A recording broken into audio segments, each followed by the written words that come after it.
This is a story about a boy named Jacob who lives in Florida with his mother, father, and grandfather. Jacob's grandfather tells Jacob stories about growing up at a peculiar orphanage with unusual children who had special abilities on the island of Cairnholm in Britain. As Jacob gets older, he grows out of believing the stories, and Jacob's grandfather becomes more and more paranoid of danger. One day, Jacob checks up on his grandfather at his home and finds him lying in the grass and covered in his own blood from an attack by a monster. His grandfather warns him that he isn't safe and tells him to go to Cairnholm Island for more answers. Jacob's grandfather dies, and Jacob is forced to see a therapist, Dr. Golan, to talk out his issues. On his birthday, Jacob receives a book that his grandfather left him that contains a letter from Miss Peregrine. Under the encouragement from Dr. Golan, Jacob and his father travel to Cairnholm Island. Jacob and his father arrive on Cairnholm Island, which is populated with a few locals. Jacob visits the orphanage but sees that it's been abandoned and the building is in ruins from a German bomber during World War II. Jacob returns to the orphanage the next day and explores the rooms more carefully. He finds a trunk full of photographs but is suddenly visited by a group of children led by a girl named Emma, who can create fire with her hands. Jacob chases Emma to a cairn or tomb, and when he emerges, he realizes that he has time traveled back to September 3rd, 1940, the date the orphanage was bombed.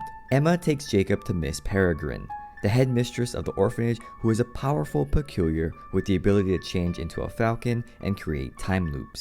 She explains that she created a time loop that replays September 3rd, 1940 again and again, and that none of them have aged a single day. Jacob travels back and forth between his own time and the past through the time loop, yet when he begins asking more questions, no one is allowed to tell him anything. Jacob meets Enoch, who has the ability to transfer a life from one thing to another, Bronwyn, a girl with tremendous strength, and Millard, a boy who is invisible. Jacob stumbles across a box of letters from his grandfather to Emma and learns that his grandfather stopped writing to her when he became a father. Emma kisses Jacob and tells him that he is peculiar too, and that his grandfather had a rare ability to see hologast, monsters that are invisible and like to eat peculiars. The orphanage is visited by Miss Avocet, Miss Peregrine's old teacher, and she's distraught because her home of peculiar wards was attacked by a hologast. Jacob learns that hologasts were formed when a group of peculiars tried to become immortal, and they have the help of whites, evolved hologasts who are able to blend in with the general population.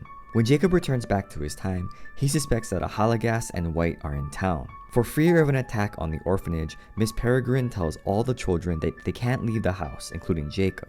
Instead, Jacob, Emma, Bronwyn, and Enoch disobey and travel through the time loop to search for answers. The hologast and white appear, and Jacob realizes that the white assumed the identity of a lot of people that he knew, including Dr. Golan. Jacob kills the hologast, but by the time he returns through the time loop, Dr. Golan has kidnapped Miss Peregrine and Miss Avocet in a birdcage. Jacob, Emma, Bronwyn, and Millard pursue Dr. Golan to a nearby lighthouse. As they try to swim to the lighthouse, Millard gets shot. Bronwyn uses a metal door from a sunken ship as a shield as they swim, and they make it to the lighthouse. Emma and Jacob chase Dr. Golan up the lighthouse, where he reveals that they've been kidnapping all of the most powerful peculiars to try to unlock the secret of immortality. Jacob shoots Dr. Golan, and as he dies, the birdcage falls into the ocean. Emma and Jacob rescue Miss Peregrine, but a U-boat appears and Miss Avocet is taken. In the end, the time loop is broken, and Jacob and the other children leave the island to continue fighting against the hologast.